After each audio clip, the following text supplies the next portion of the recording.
I'm Scott Lasaf, hunter, fisherman, and professional chef. If you can catch it, trap it, or shoot it, I can cook it. And I've cooked it all. Or so I thought. This is my journey to hunt down and cook the wild, weird, and hopefully edible. Look out, critters, you're about to become dead meat. I'm in the Ozarks of Missouri this week to meet up with some friendly people who trap and fish and cook things you've probably never eaten before. All right, so we got a beaver. Is there more than one way to skin a beaver? First thing I'm gonna do is cut the feet off and the tail. It's like anything else, huh? Exactly. In between. That's good. That's better than I thought it was going to be. Well, good. And I mean, I didn't think it was going to be bad. Suckers are ugly fish that are bottom feeders, sucking the crap off rocks. Not exactly pretty, and definitely not what I would think of as table fare. I'm on a savage journey through America's ultimate proving ground for dead meat, Texas. Seems like a good time to drink a beer, doesn't it? Yes, it does. I don't want to eat that. Where they hunt, kill, and grill everything, including some of the most seemingly inedible critters on Earth. I'm after dangerous game. Dangerous to eat, that is. Bon appetit. Later on, I make the shot of a lifetime. And I'm going to end up at a celebration where apparently guts are a delicacy, testing every fiber of my intestinal fortitude and taste buds. That's liver. Okay. That's heart. This is Delicacy. You know, certain flying critters have a reputation for being not so good to eat. I just drank the marinade. And how about a prehistoric freshwater fish that has no bones? How about if I... $100 bucks. Nope. And its eggs are worth a whole bunch of money on the black market. just off Interstate 37 at exit 47 is Swinney Switch, Texas. To the west is the Nueces River, which flows south to Corpus Christi and is allegedly loaded with toothy, tough as leather, prehistoric fish that most people consider trash. And then there's another couple of fish in here that I guarantee most people don't put in their cooler. So is it Swinney Switch or Sweeney Switch? Swinney, S-W-I-N-N-E-Y. Well, I see how it's spelled, but people pronounce it a couple different ways. Well, yeah. Yes, sir. Fish the Nueces River at all? Oh, yeah, yeah. I fish, I do. If you see me as a fishing pole going down the road, go ahead and follow me because they're really biting. And, You know? and are you a gar fisherman? I don't go fish. No. How come? I don't know. They'll bite you. They will stick you, and we're trying to find out if you can eat this stuff while I'm I in the don't know neighborhood why you here. couldn't. Well, you're not eating. No, Well, no. how come you're not eating? Never had I don't know. Never felt the need, huh? No, never fought to me. Has to come off. Chad built a custom gar cleaning station. To get past the tough outer plating, start by hacking along the backside with a sharp machete. Once you get a sharp knife. Man, that's not that bait, is it? No, that is definitely not bait, but it's what we were using for bait. Wow. It seems like most of the critters that people describe as tasting like chicken really don't taste like chicken at all. That's a lie if they say it tastes like chicken. I'm in Oklahoma on the hunt for a reptile that most normal people try like hell to avoid, and others go out of their way to find them. I'm also going to do my part to help thin the herd of a destructive nuisance, and some say they're not worth cooking. Just never had a real good flavor, so. You know, most days, Winoka, Oklahoma only has about 1,000 residents. It's about to grow to 10 to 20,000 people here at the Winoka annual rattlesnake hunt. And right where I'm standing, it's about to break wide open.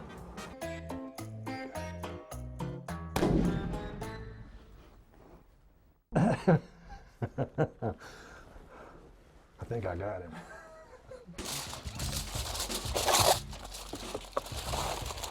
And I notice your dogs are having a pretty good time over there. Oh yeah, they're going to be fed better than we are by the time it's over The with. dogs are starting to look like chicks. Did we forget the butter, or did we get the butter in there? We forgot some Sorry, butter. man. My bad. Things should be heating up in Winoka, where there's probably a cold beer or two being consumed by people who aren't here for the snake hunt, but for the party. I take my box of rattlesnakes that Michael and I collected, along with a few that Mike had from the day before, and head over to the Den of Death in Winoka to have them weighed and dumped in the pit. Before you cook them, you gotta clean them. Starting with the part that'll bite you if you're not careful. Now, the head doesn't know it's missing a body. And apparently, the bodies don't know that they're missing, well, the head, guts, and skin. California Delta is loaded with interesting places like Aldewop here in Locke along the river. But this week, we're going to go a little off the menu. Breasting out a coot is not that big of a deal. Yeah, go ahead. Go. That's pigeon. That's barn pigeon. Those are normal pigeons. That's a barn pigeon. How would you describe the flavor? If you've never been to the Redneck Riviera or slogged through a swamp looking for squirrels, Way up. Oh, yeah. I'll show you what you've been missing. I killed my share. There's tons of food. Welcome to and something called Southern hospitality. Don't get no better than that now.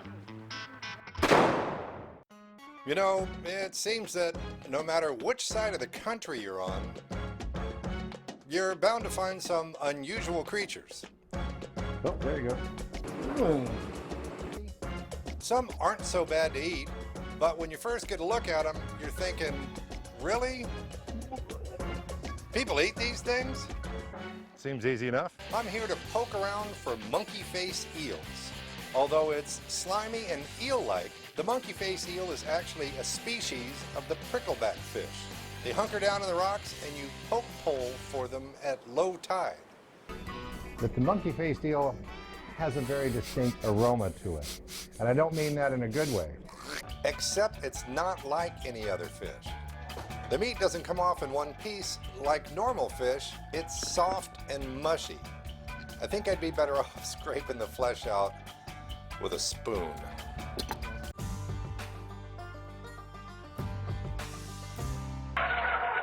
I'm headed to the southeastern U.S. in search of more critters that most people find unpalatable, but others consider pretty standard table fare. The woods are full of deer and turkeys, but you know me. I'm looking for the game less eaten. To most folks, they're a pain in the butt. To others, they're dinner. Just a one little bite, I'm all right. or not. Superstitious people that wouldn't want to eat a crow.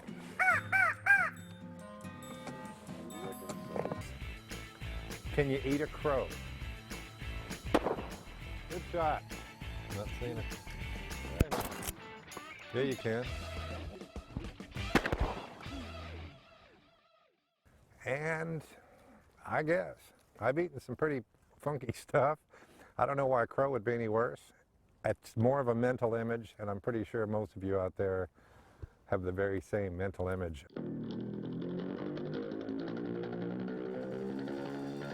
What is an eel pout? I'm here in Walker, Minnesota at the 33rd Annual Eel Pout Festival to answer a couple of questions. Number one, are these people insane? It's cold here. Number two, is ice fishing really fun? Number three, can you actually eat the creepiest, ugliest, slimiest fish here in the North Country? This is the part you eat, is that right? No, that's the part we That throw guy away. right there?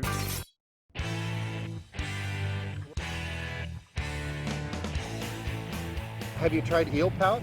No, not yet. Do you know what an eel pout is? I saw pictures. Are you an eel pout eater? No. I don't even like to look at it. Have you eaten eel pout? No. Have, My friend kissed one last night. how'd that work out? Then she tried to kiss everybody else. And she had those slimy eel pout lips. So you've seen eel pout, right? Would you eat an eel pout? Yes. The way you find out if people are catching eel pout or not is you just kind of drive around and you look down as you drive by and you go, hey look, there's a couple of eel pout. And that's how we found Kevin, who's going to show us how he cooks eel pout here at the Eel Pout Festival. And I think he's probably been drinking all day. Doesn't get any better than this.